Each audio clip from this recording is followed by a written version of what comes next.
Curso de Psicología de la Autorrealización por Antonio Blay Foncuberta. Aquí comienza la sesión matinal del día 5.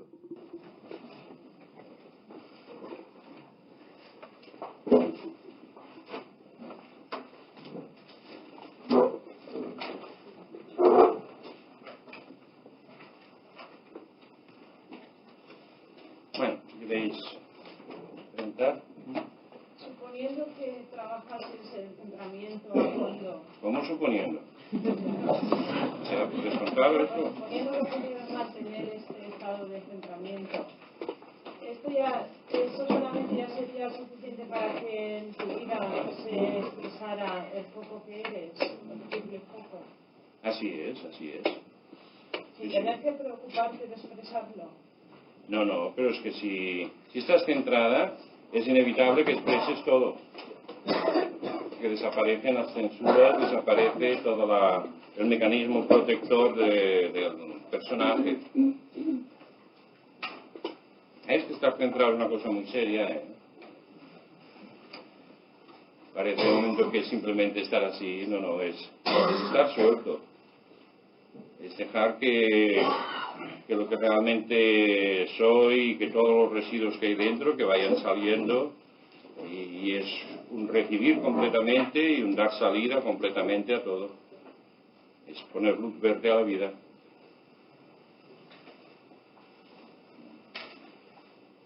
Y es como si hubiera como un mecanismo protector desde el punto de vista del personaje que impide que se haga el centramiento bien, con lo cual protege el que salgan o que no salgan las cosas todas de golpe.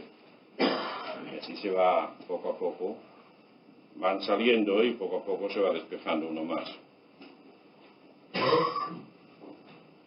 ¿Sí? Se dice, se ha oído bastantes veces, al menos yo lo he oído, que es bueno dejarse llevar por la energía, dejarse llevar. ¿Qué me puedes decir sobre eso? Pues que yo he oído decir que es bueno no dejarse llevar.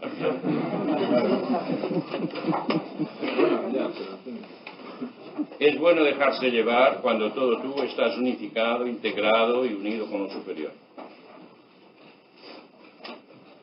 Mientras tanto, sería dejarse llevar que el personaje se deja llevar. Claro. Si así no hay este trabajo de limpieza y de unificación, dejarse llevar quiere decir dejar que los impulsos, que las compensaciones, que las huidas, que los deseos, que todo vaya mandando en uno.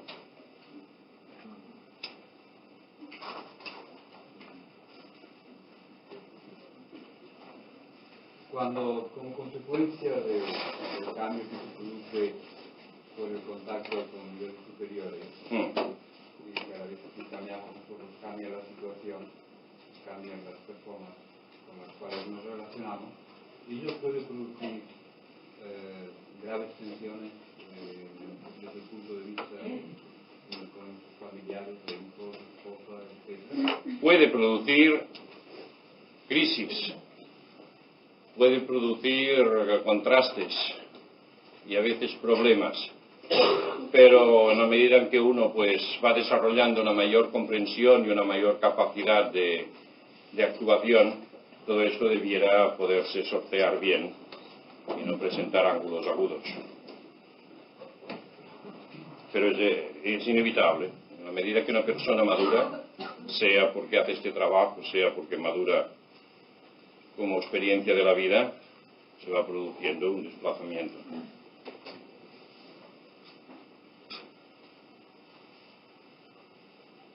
Sí, hoy hablaremos un poco de este aspecto de la relación humana.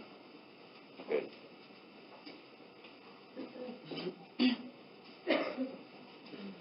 Antonio, una persona que en el plano mental, o sea, evoluciona, y en el plano energético, energía, y el plano emocional, o sea, no lo desarrolla en su relación, armonía, o sea, con la sociedad, es fría la persona esta. Claro, si tú misma defines que no evoluciona en el aspecto afectivo. O sea, no es que no evoluciona, sino que lo tiene menos desarrollado el plano emocional, tiene más el mental y el energético que el emocional. es una persona fría, o sea, no tiene, vamos, no... Y tú mismo lo estás definiendo con lo que dices, claro. Pero id con cuidado con las preguntas que hacéis, porque a veces hacéis preguntas pensando en ciertas personas. Y entonces esperáis que yo dé la sentencia. Entonces diréis, va y dice que fulano es así.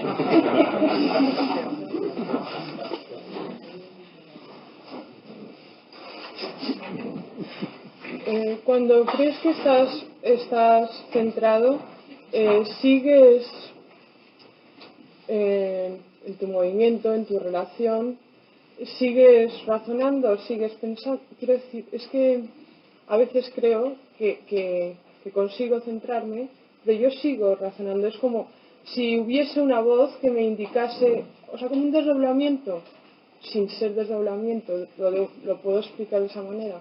Pero sigo pensando, sigo razonando. ¿Es así o...? Sí. O sea, la mente sigue sus automatismos, su inercia, y uno puede estar despierto viendo todo eso.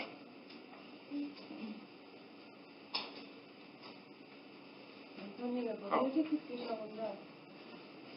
La bondad de lo que tú eres.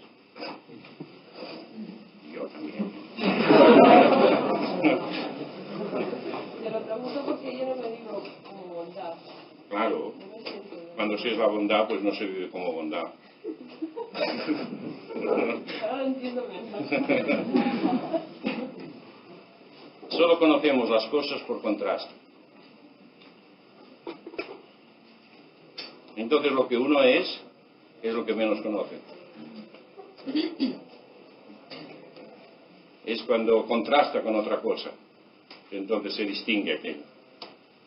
La conciencia solo registra diferencias, contrastes.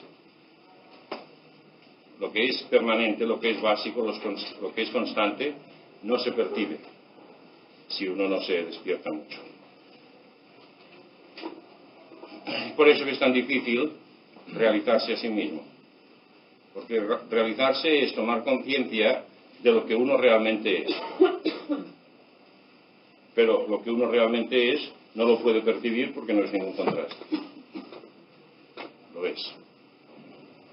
Como estamos siempre acostumbrados a contrastes, creemos que encontrarse uno mismo es encontrar algo especial que lleve el letrerito de uno mismo. Es por eso que creo que en general las personas tendemos a ver los negativos más que los positivos. Bueno, depende del modelito que uno tenga, ¿eh? Sí.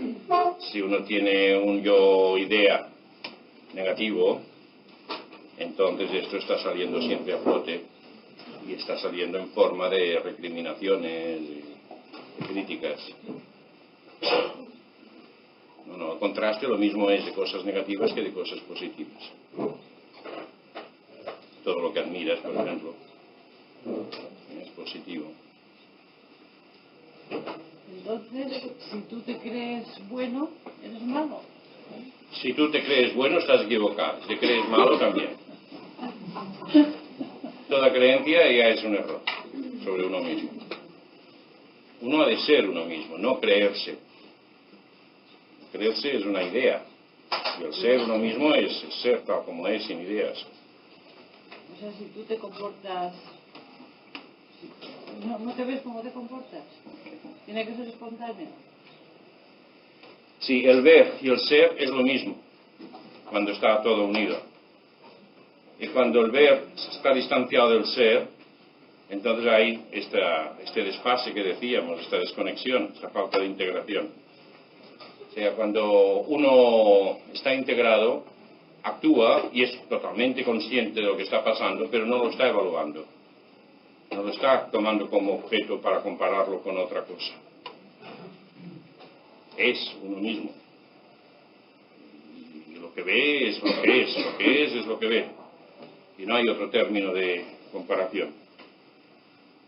Al crear esa distancia en el ver y en el ser es precisamente la base de los problemas en el ser humano.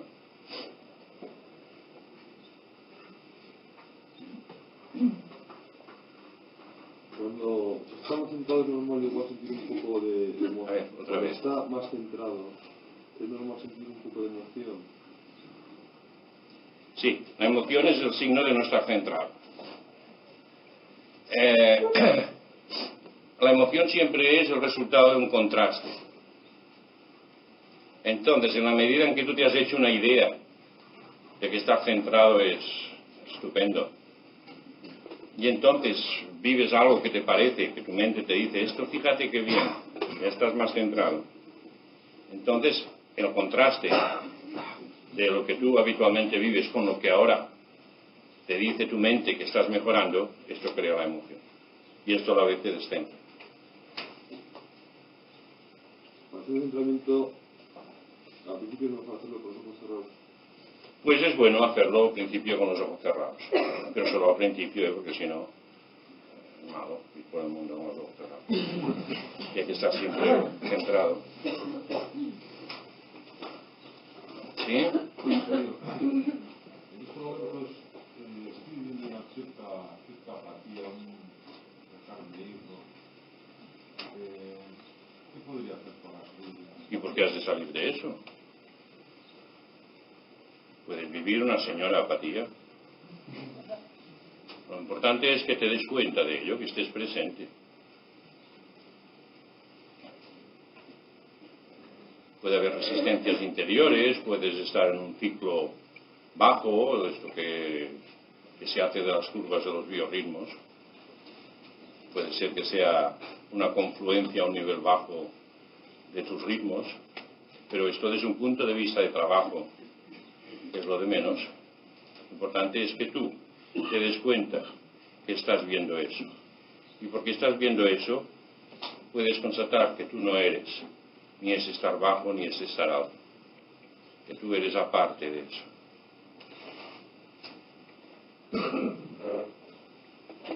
Si no, estamos viviendo el modelo, ¿verdad? El modelo de la persona eufórica, de la persona activa y eficaz. Y esto puede ser muy bueno desde un punto de vista de trabajo, por ejemplo. Pero desde un punto de vista de realización no deja de ser un modelo convencional. Si estás mal, pero tú eres tú aparte de ese estar. O sea, el que se da cuenta está aparte de lo que está pasando. Y es una buena oportunidad para aprovechar y tomar más conciencia de ti mismo como espectador de eso que está pasando en tu conciencia. Nosotros no somos la conciencia. La conciencia es nuestra, pero no es el yo. La conciencia, todo se mueve, todo el universo funciona, pero yo permanezco siendo el espectador de todo ello.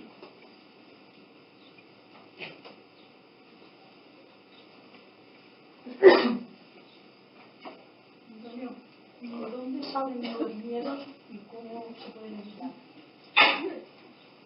Te lo digo porque, mira, ayer dijiste, por ejemplo, que cuando se tiene un estado de lo que sea, te atrae. Yo, por ejemplo, soy una persona que tengo siempre miedo. Sobre todo, pues miedo a que pase algo a mis hijos. Un miedo horrorífico a la droga, por ejemplo, que llegaron a drogarse.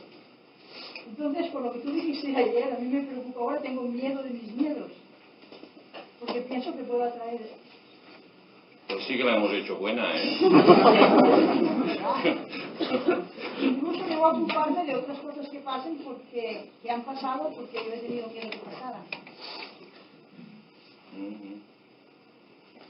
¿Cómo se evita eso? Aprendiendo a descubrir que tú no eres ni tu cuerpo ni tu mente, que tú eres la que está dándose cuenta de tu cuerpo y de tu mente, y aprendiendo a estar ahí, en ese que tú eres. Todo miedo siempre es una amenaza a lo que uno cree ser o quiere llegar a ser. Siempre. Entonces, si tú te has identificado con un modelo de lo que eres tú, de cómo han de ser tus hijos, entonces estás imponiendo a la realidad eso. Y todo lo que ponga en peligro eso, pues te produce miedo.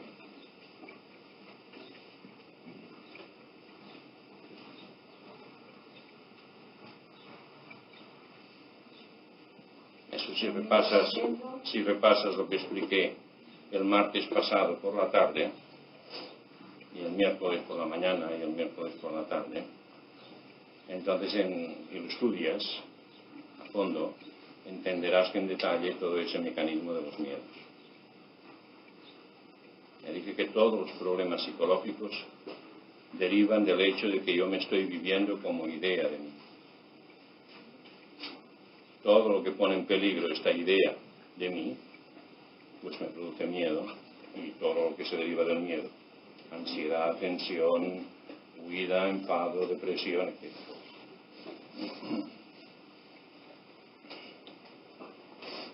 Antonio, ¿podría ayudar a deshacer el personaje, o por lo menos a verlo con más claridad?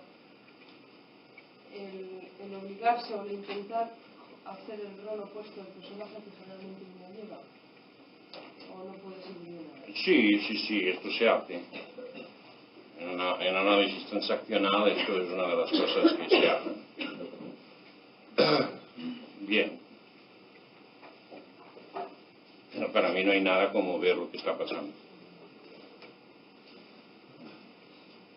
Por ejemplo, un niño que se cree que es bueno, porque se lo viene diciendo y se proyecta a ser más bueno. Su proyección es de ser más bueno. Es una ampliación en este caso, suyo ideal. Entonces, este niño que es feliz porque todavía se cree que es bueno. No, no es feliz. No es feliz porque espera que al ser bueno todo le sonría. Entonces, y cuando se da cuenta que no le sonríe todo, se siente desgraciado, incomprendido, que el mundo es malo. Entonces, este niño, para hacer un trabajo a fondo de su idea, ¿lo tiene más difícil que otro? No, igual de difícil. Igual.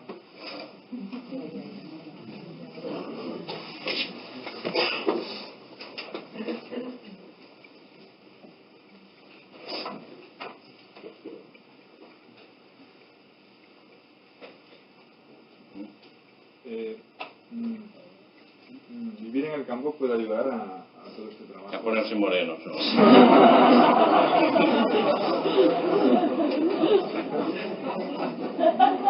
Bueno, pero la naturaleza, ¿no? El contacto con la tierra, el aire y los árboles y los animales es un poco el medio natural del hombre, ¿no? Más que la ciudad. ¿Puede de alguna manera contribuir positivamente? Puede contribuir positivamente si tú estás condicionado a que esto te afecte positivamente. Pero tú tienes una persona que ha sido criada en la ciudad, lo pones en el campo y coge todas las enfermedades habidas y por haber.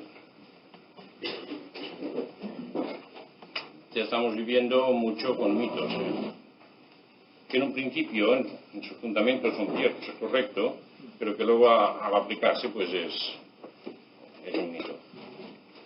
Entonces, en la medida que el ser humano ha nacido y ha sido criado en un medio aséptico, todo eso, por un lado, le prolonga la salud, por otro lado, le crea más indefenso. Entonces, cuando esa persona se encuentra en un medio que no está tan protegido, se encuentra indefenso y, por lo tanto, sucumbe a todas las cosas de la naturaleza que son muy buenas, pero que matan también. Entonces todo, claro, hecho con medidas, ¿no? O sea, ir al campo y pasear y los pajaritos y todo eso es una cosa. Pero luego vivir en el campo, hacer vida de campo, meterse en la tierra y el barro y todo, pues si uno no está curtido, si uno no está en cierta forma vacunado desde su infancia, pues no es siempre tan bonito como parece. Ya lo siento, pero parece que es que yo vaya a ir contra todos esos ideales. No voy contra, es simplemente un criterio realista.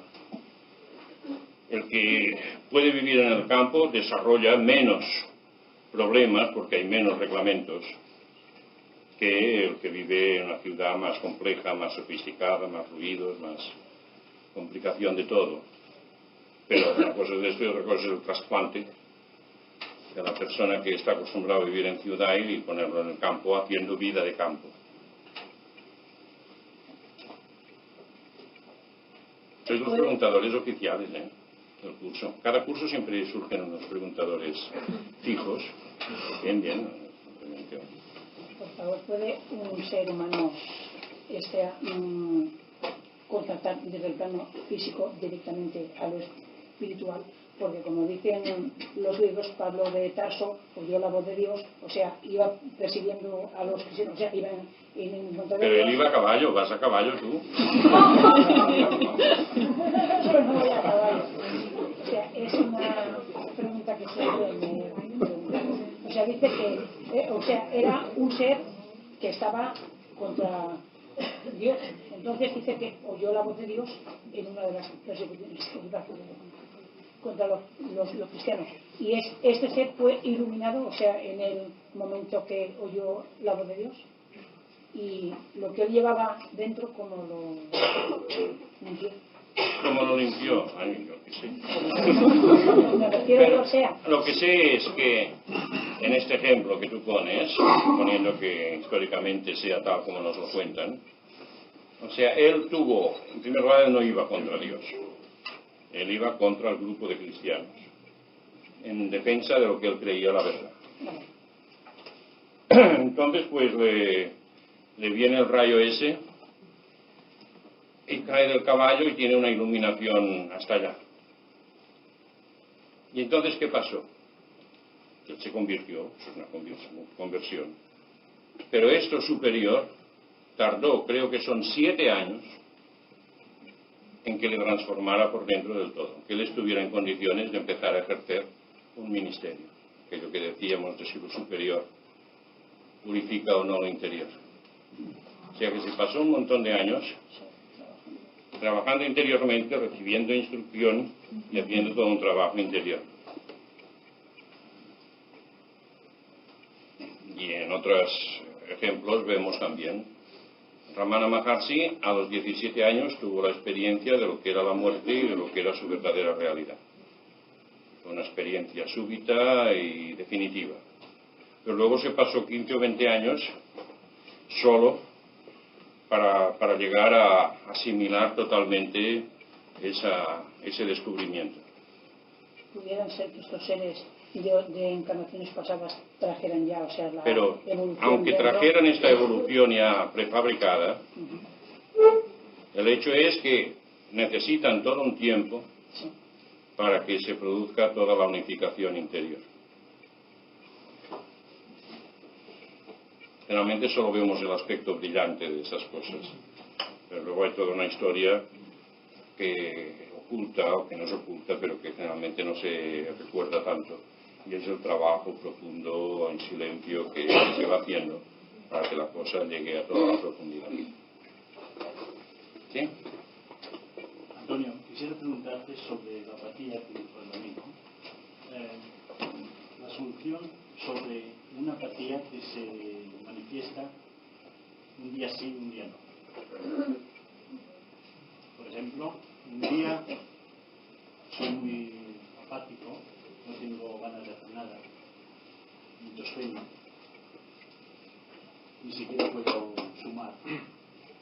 Y otro día soy muy eufórico, muy despierto, muy amable, muy trabajador, sin sueño. ¿A qué se debe eso? Pues puede deberse a muchas cosas, ¿no? Es que claro, cuando se me plantea un caso particular hay que estudiar el caso particular en todos sus factores. Por ejemplo, ¿esto te ocurre los domingos? ¿Cómo? Pregunto si esto te ocurre los domingos. Sí, todo, un día sí. Un día sí, un día no. O sea, un domingo sí, otro no. Sí, exacto. O sea, cada 24 horas. Es muy interesante este tipo. Pues, no sé, no lo sé. Puede ser debido a una constitución cíclica. Hay un problema de constitución que tiende a un temperamento que se llama ciclo químico, que se caracteriza por esa sinuosidad constante. Entonces puede tener una base constitucional. El hecho de que se produzca con esa regularidad puede ser también que haya como una fatiga y que la persona no se recupere suficientemente, sea en lo físico, sea en lo mental, sea en lo que sea. Pero hay que estudiar en particular el caso, hacer una anamnesis, un estudio antecedentes y de todos los factores. Que no te puedo dar una respuesta satisfactoria. Entonces, por ejemplo, como la respuesta al amigo sobre la apatía, para que uno se concentre y lo escuche y la tome en cuenta, esto también valdría para lo mismo, ¿no? Ah, claro. O sea, una cosa es a qué es debido la apatía. Exacto. Y otra cosa es qué representa la apatía desde un punto de vista de trabajo de realización.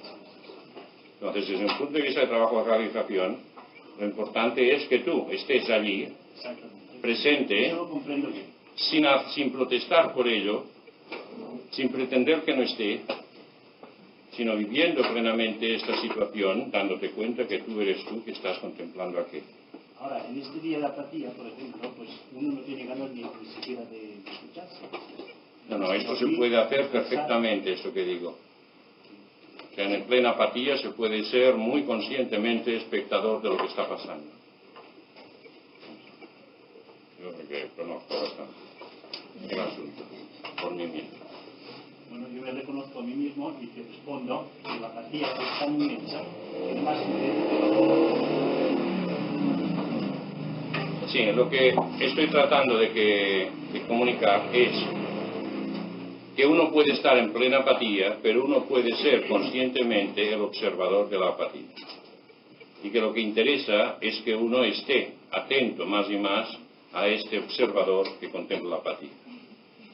No que uno solo se dé cuenta de la apatía, sino que uno se dé cuenta que es uno que se da cuenta, que hay un sujeto ahí presente, y que este sujeto es independiente de la apatía y no queda afectado por ella. Esto, desde un punto de vista de trabajo, es lo fundamental.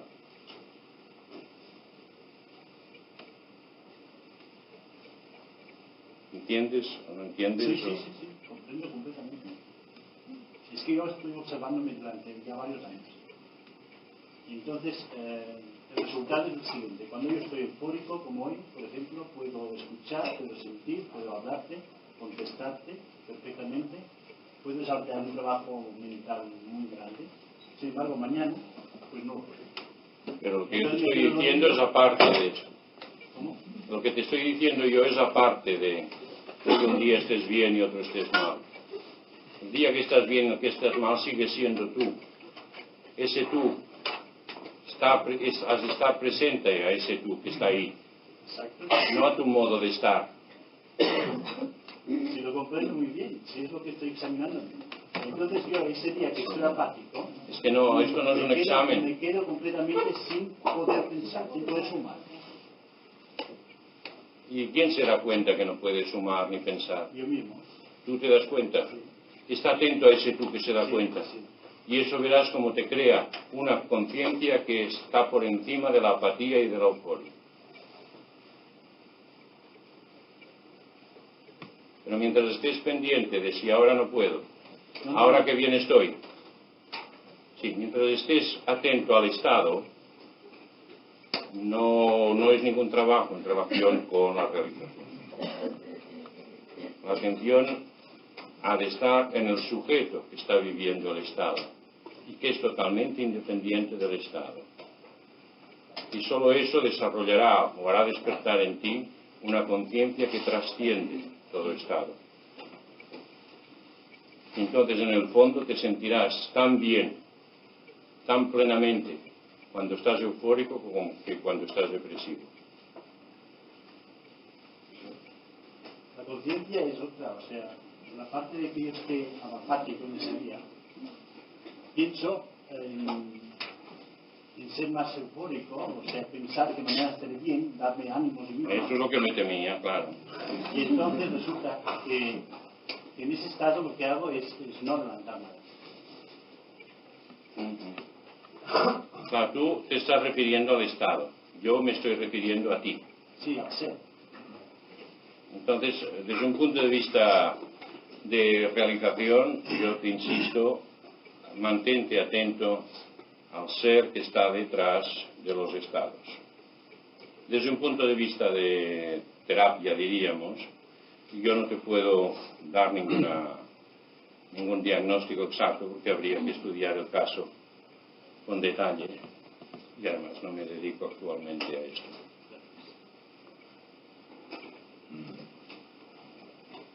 Yo quería aclarar algo con respecto al trabajo del inconsciente.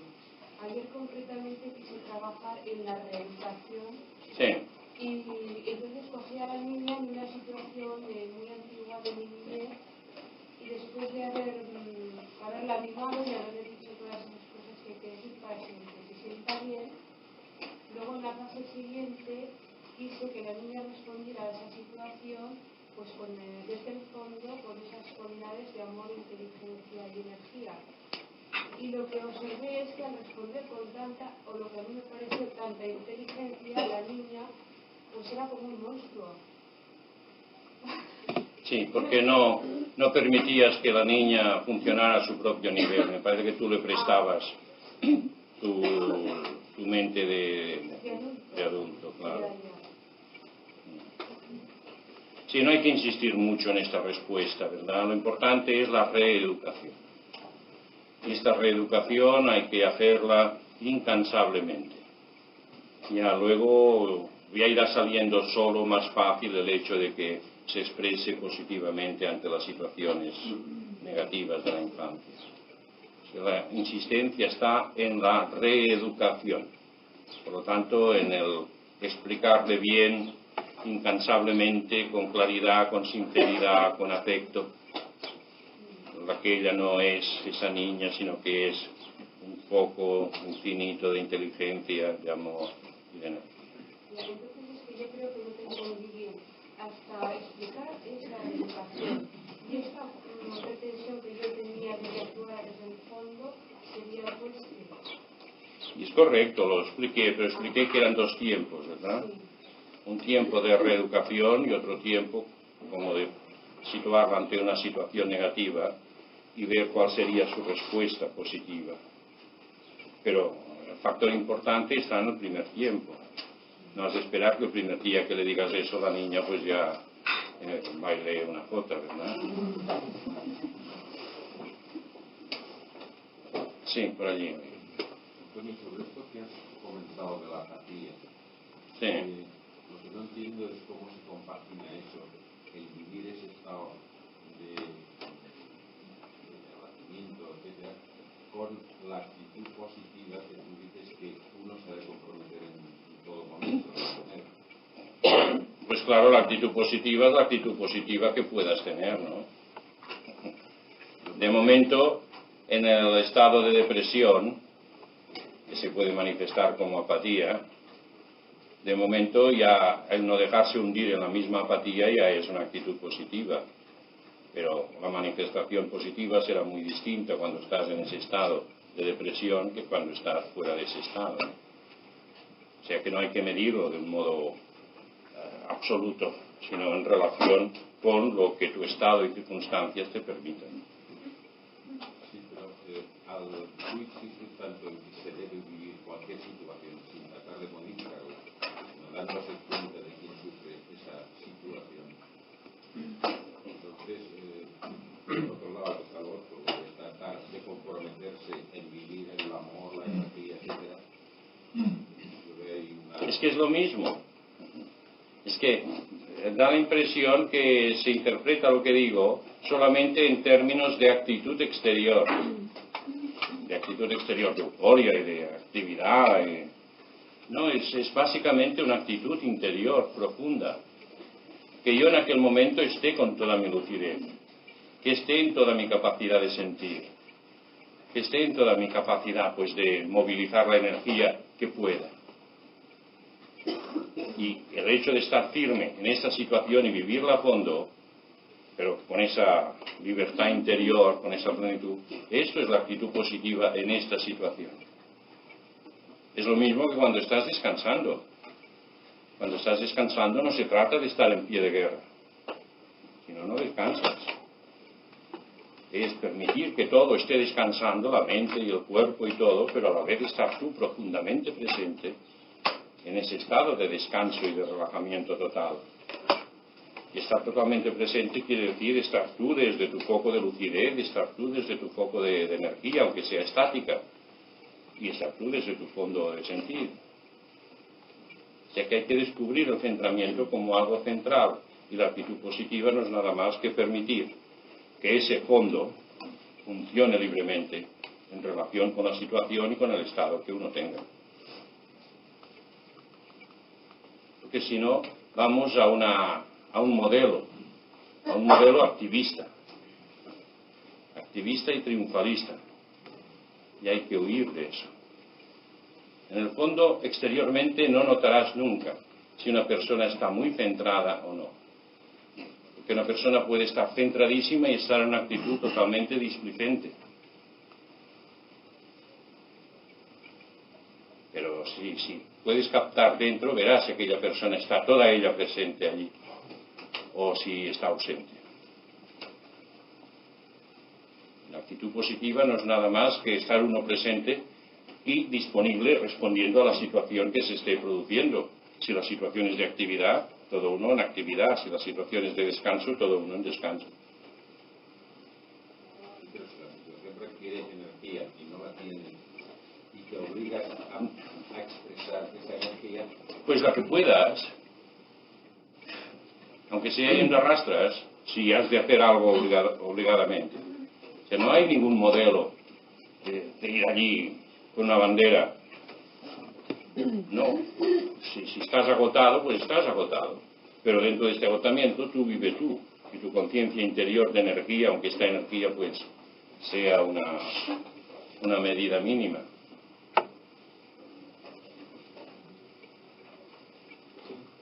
Sí. Cuando tienes un problema de trabajo, ¿es debido a una cosa interior tuya o es también el exterior? Hablaré del trabajo esta tarde, y así puedes esperar hasta la tarde. ¿Eh? ¿Sí? Pero una serie de sueños que suelen tener los niños, me imagino. ¿Cómo? Por una serie de sueños que suelen tener los niños, de niños, ¿no? En que no entran figuras, no entran personajes, sino solamente entran puntos, figuras geométricas, dibujos abstractos, puntos, circunferencias hasta el infinito, que si se expanden hacia el infinito, se comprimen hasta oprimir el punto ese, ¿no? ¿Puede significar esto quizá una interpretación simbólica primaria de esa relación del yo oprimido hacia algo en expansión? O depende de si hay una constancia en el movimiento de esas figuras geométricas. Si hay una constancia, una repetición, entonces puede pensarse en una interpretación. Pero el hecho de ver figuras geométricas en movimiento y de ver colores, masas de color en movimiento, esto es un fenómeno completamente natural de cuando se vive la mente detrás de su mundo de formas. Es un fenómeno natural que tienen niños y adultos. No hay que buscarle tres pies al gato, sino simplemente ver la cosa en sí misma. Ahora, si hay una reiteración en una secuencia, entonces cuando puede pensarse que se utiliza esta simbología para significar algo. ¿Entiendes?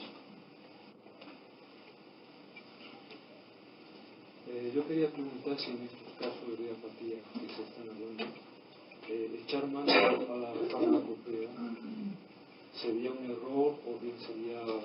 No, yo no soy contrario a la farmacopea, con moderación y continuo.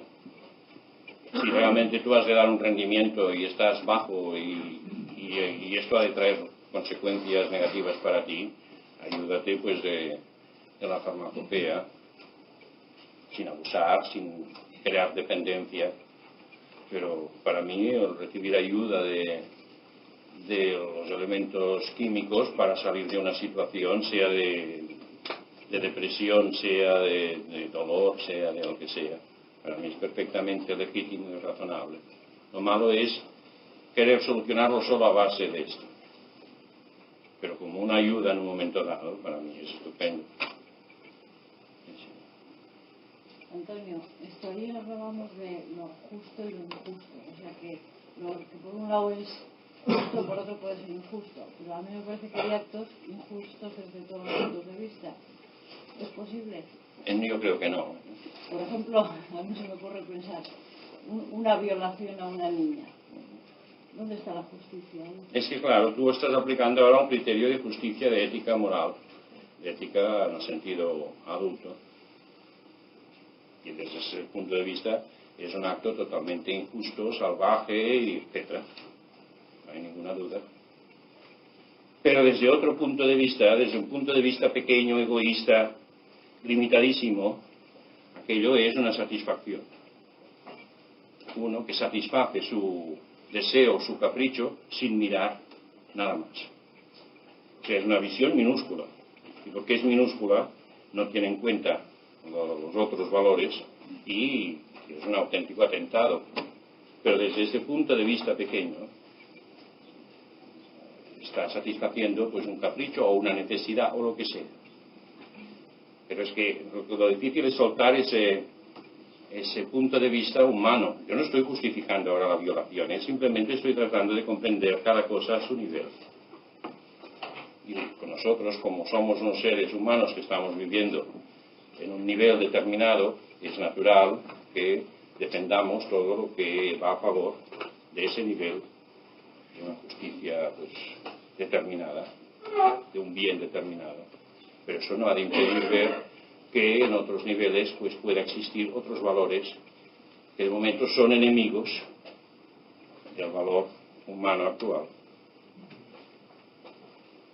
Pero a nivel superior, para mí es un problema, a nivel superior,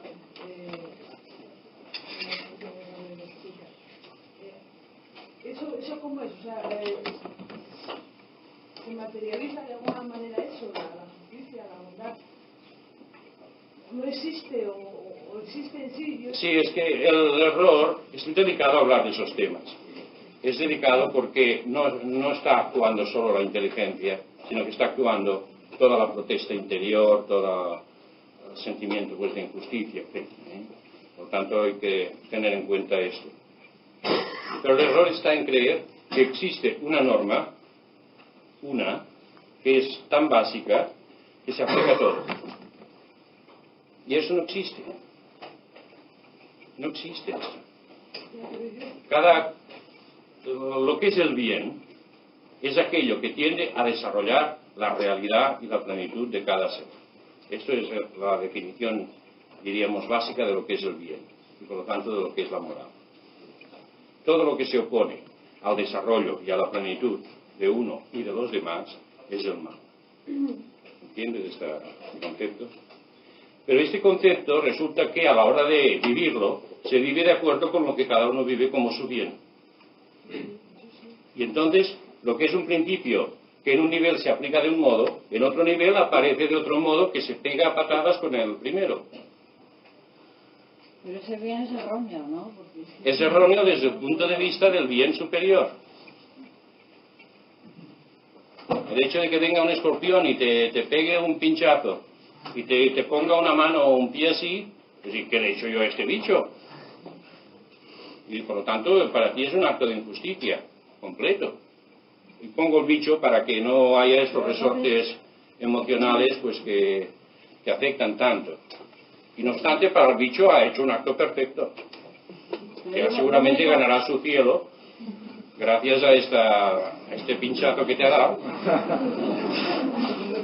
Yo digo que lo único que le puede justificar es que sea anormal esa persona. Bueno, es que tú sigues con eso. Pues bien, de acuerdo, se puede entender de esa manera. O sea, desde un punto de vista de lo que es la ética humana, ese ser es anormal, ¿no? Es correcto. Es correcto. Pero, de hecho, es la otra explicación. Mira, se cuenta el ejemplo pues de un sabio en China, porque los sabios suelen estar en China.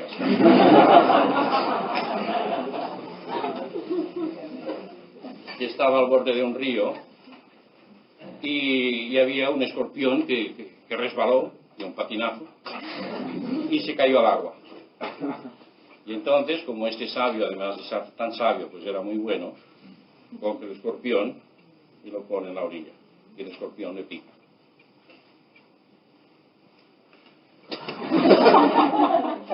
Pero el bicho, que se ve que estaba ofuscado, en lugar de ir en la buena dirección, se equivoca y vuelve a caer al agua.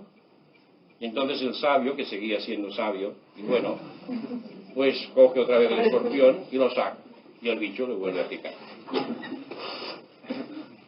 Entonces ya me dirás aquí. Fíjate qué injusticia más grande. Este bicho, que después que le salvan la vida, pues pica al otro y le deja hecho una lástima. Y no obstante, el escorpión estaba cumpliendo su bien, su ley, y el sabio estaba cumpliendo la suya. Se trata en este ejemplo del contraste, de ver que la ley puede aparecer distinta y contradictoria cuando se mueve a niveles distintos. O sea, el escorpión cumplía su función natural, hacía su deber, era un buen escorpión. Y el sabio a su vez, pues era un buen sabio. Pues esto es lo que en otra escala diríamos suele ocurrir con frecuencia. Entonces no se puede medir al escorpión por el nivel del sabio, ni al sabio a nivel del escorpión. Que supongo que el escorpión debiera pensar, pues este sabio, pues qué tonto es, ¿no? En lugar de atacarme, lo que hace es sacarme del agua. Digo yo, no sé exactamente cómo piensan los escorpiones. Entonces será lógico defenderse, ¿no?, de esos elementos. ¿De los sabios?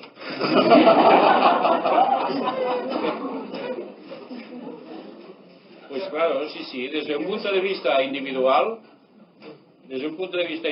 es lógico el tratar de defenderse y para sobrevivir. El problema es cuando este punto de vista individual entra en contraposición con un punto de vista del otro. Entonces es cuando vienen los problemas. Yo sé que si alguien me ataca, pues he de defenderme. Pero cuando me defiendo, estoy yendo contra lo que el otro vive como su bien. Entonces, ¿hasta qué punto debo defenderme yo sacrificando al otro para mi bien? ¿O qué punto debo sacrificarme yo para el bien del otro? Los dos llegamos a concluir a ese nivel superior. Los dos iremos al cielo. Llegaremos a ser lo mismo, ¿no? Sí, solamente estoy poniendo en ejemplos el problema de creer que solo hay una moral. Que solo hay una norma de moral, diríamos, básica que se aplica a todo. Y existe un principio de moral, pero en la práctica, en la multiplicidad, esto aparece como contradicción. Y es así.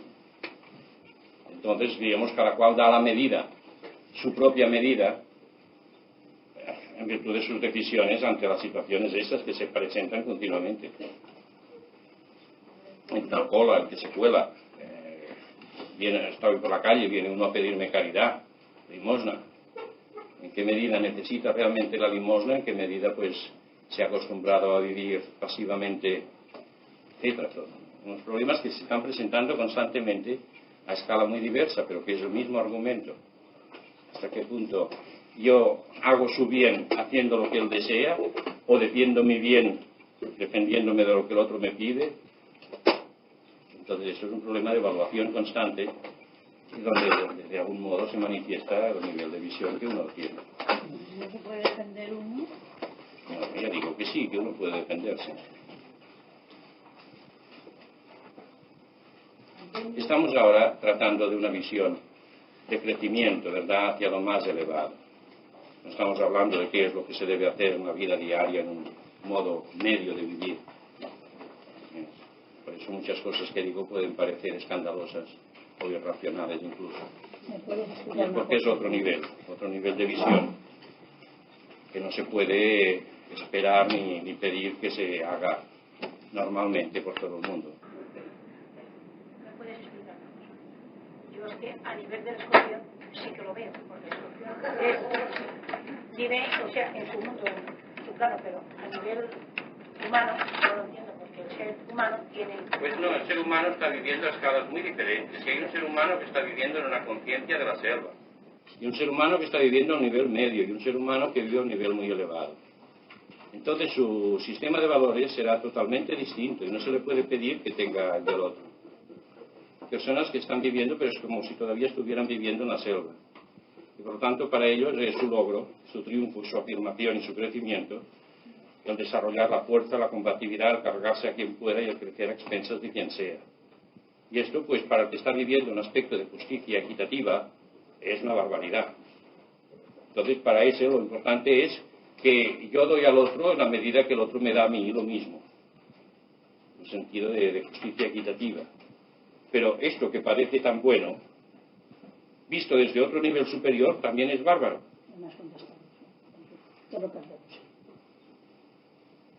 Puede ser que yo en muchas situaciones de la vida normal esté consciente, o crea que estoy consciente y no tenga conciencia de que estoy consciente. En efecto, o sea, lo que llamamos conciencia de momento es solo un pequeño sector.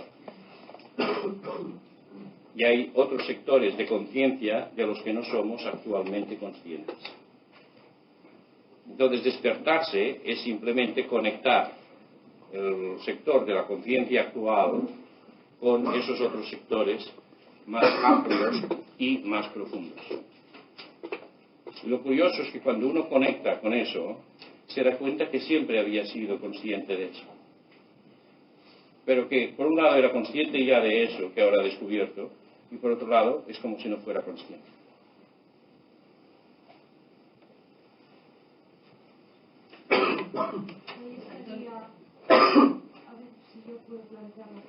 A ver. O sea, yo entiendo que existe una relación entre el estar atento, o sea, entre la atención y el estar presente, directa. Cuando se refiere a esta atención, te explico, porque el que está metido en la pantalla del cine, temblando cuando están a punto de cargarse al bueno, pues ese también está atento. Estamos hablando de esa atención de sujeto. Eso, pero no estás presente cuando estás ahí en la pantalla. No, pero es atención. O sea, hay que distinguir la atención de qué se trata. Sí, la buena, sí. Ocurre, ¿verdad? A mí me ocurre que esta atención, y entiendo por qué, o sea, es, digamos, centellante, o sea, es tenue, es débil, no hay una conexión. Y por otro lado, parece como que esta atención quisiera agarrarse a el objeto. Yo, ¿no?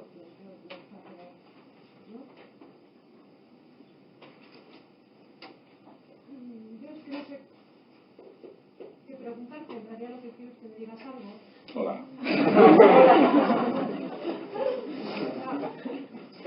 Algo así como que esta atención se desarrolla.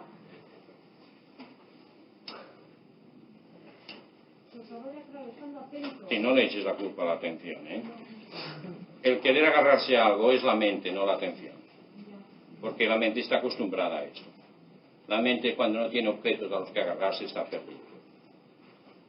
Y por eso busca desesperadamente siempre objetos, los que sean.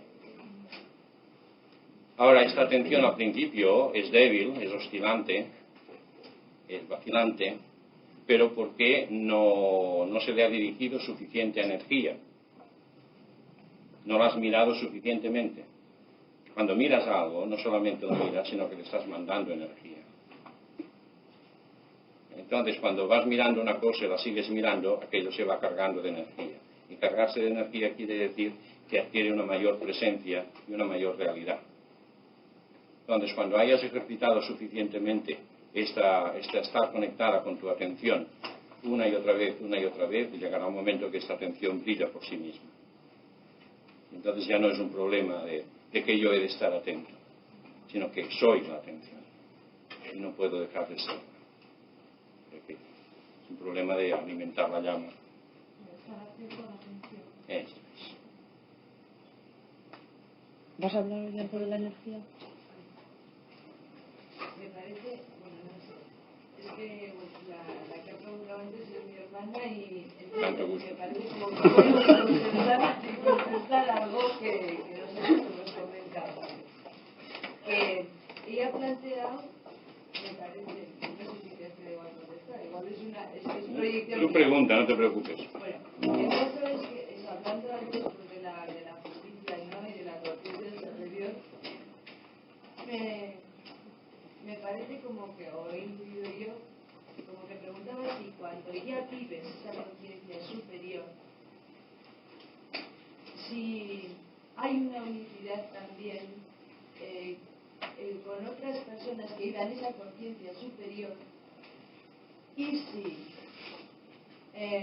vamos a ver, la actualización, las formas de eso, la actualización es semejante. Sí. Hay una unidad, no unicidad. Una unidad. Y esa unidad, cuando realmente es unidad, se manifiesta inevitablemente en lo más concreto. Pero esa manifestación en lo más concreto es distinta de una persona o de una forma personal a otra forma personal. Sí. Porque aunque la unidad es unidad como centro, como base, la multiplicidad de formas da necesariamente multiplicidad de formas de expresar.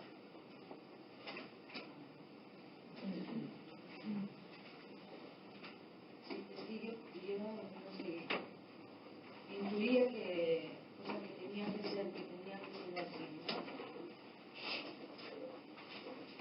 Por esto, por ejemplo, no se puede pretender que porque una persona, como antes un día se sugería aquí, ¿verdad?, que esté pues más o menos abierta a lo espiritual, pues esperar que responda a un modelo predeterminado.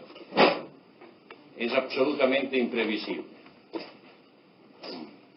Ahora, la característica común, a través de los modos más dispares, es que siempre habrá un sentido de buscar y de expresar el bien del otro. Esto siempre. Pero incluso eso puede hacerse de manera que aparentemente parezca lo contrario. Pero el verdadero sentido de lo que se haga siempre será el bien. El bien y la verdad, la felicidad, la realidad que está detrás de las formas. Por eso puede haber una persona que se manifieste con mucha dulzura y mucha amabilidad y otra que se manifieste de un modo abrupto y echando pues broncas, etc. Tenemos que ir con cuidado en no asociar, en no identificar una calidad determinada con un modelo de comportamiento. ¿Vale? Antonio, respecto a la atención, cuando estás haciendo, por ejemplo, un acto concreto o de acción o un acto de amor o comprendes una verdad y te olvidas de la cosa en concreta, del objeto, y te olvidas del sujeto, o sea que la atención no sabes dónde está en ese momento. Eso es el verdadero centramiento cuando no hay actor ni... Depende, ¿verdad? Depende si se ha conseguido previamente una integración. Cuando se ha conseguido previamente y de un modo estable una integración, viene una fase en que desaparece la conciencia individual, la conciencia particular. Entonces es como la mente que funciona sola, pero una mente que lo incluye todo. Pero por el hecho de estar integrado funciona de un modo correcto. Entonces la atención no hay que ponerla en la atención de qué estás haciendo, ¿no? Sí, no es un problema de ponerla o no ponerla. Digo que se produce. Mientras tú puedas poner o no poner, debes poner. Pero llega un momento que incluso esta atención de sujeto queda trascendida. Y entonces no hay atención, hay realidad. Pero entonces no haces nada.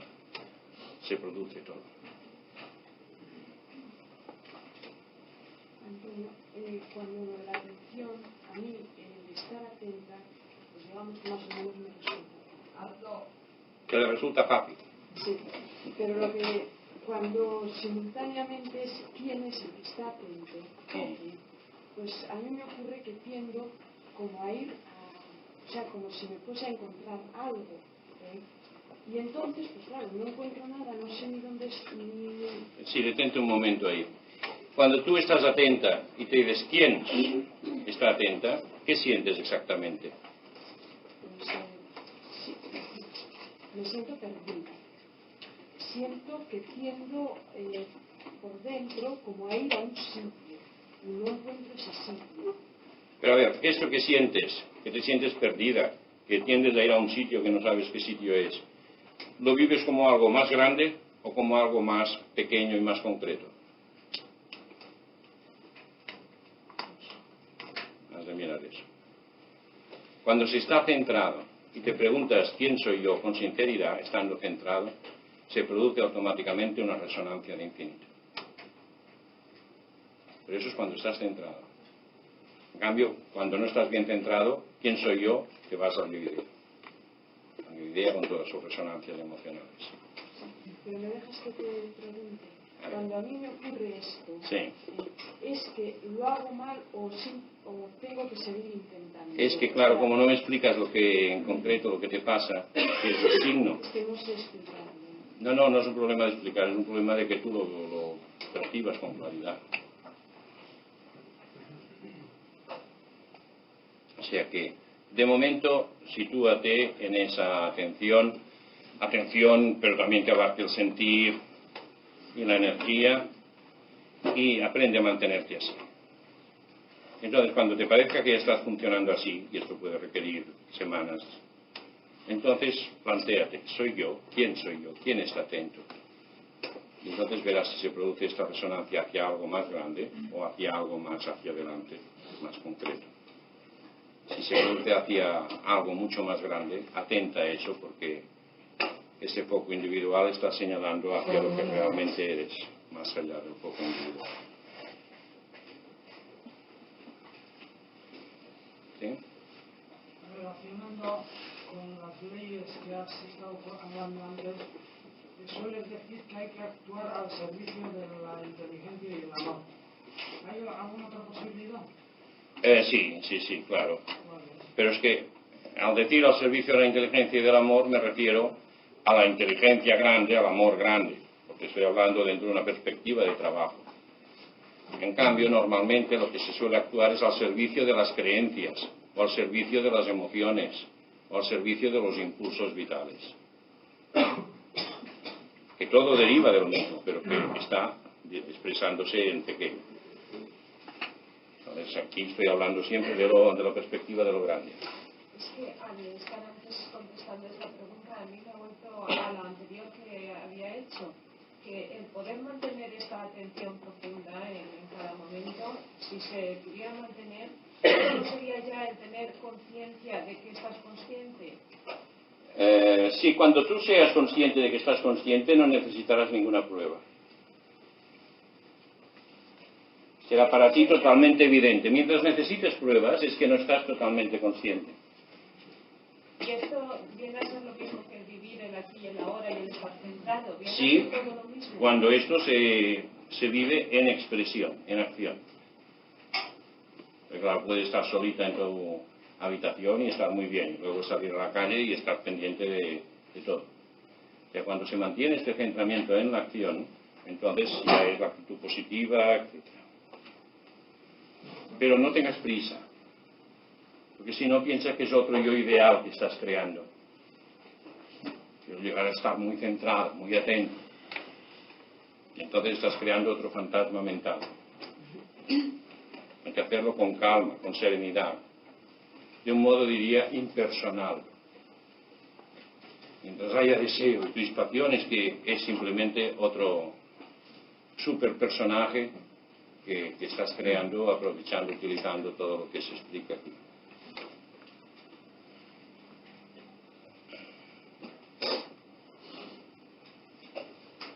Bien. Ese contacto con los niveles superiores permite también otra cosa.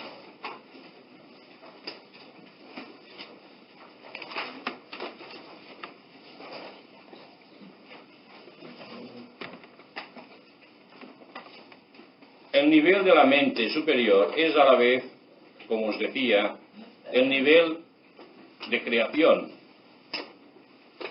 Es el nivel del pensamiento creador, divino, o universal, o el nombre que queramos darle. Entonces, hay la posibilidad de que al ponerse en contacto, en sintonía, en armonía con ese nivel superior de la mente, yo pueda formular claramente qué es lo que para mí es más importante. Y al trasladar esta idea de mi mente concreta a la mente superior, lo que deseo fundamentalmente es tal cosa y tal otra. Entonces, esto es como una semilla que se planta en la mente creadora. Y esa mente creadora universal, entonces, materializa lo que corresponde a esta idea.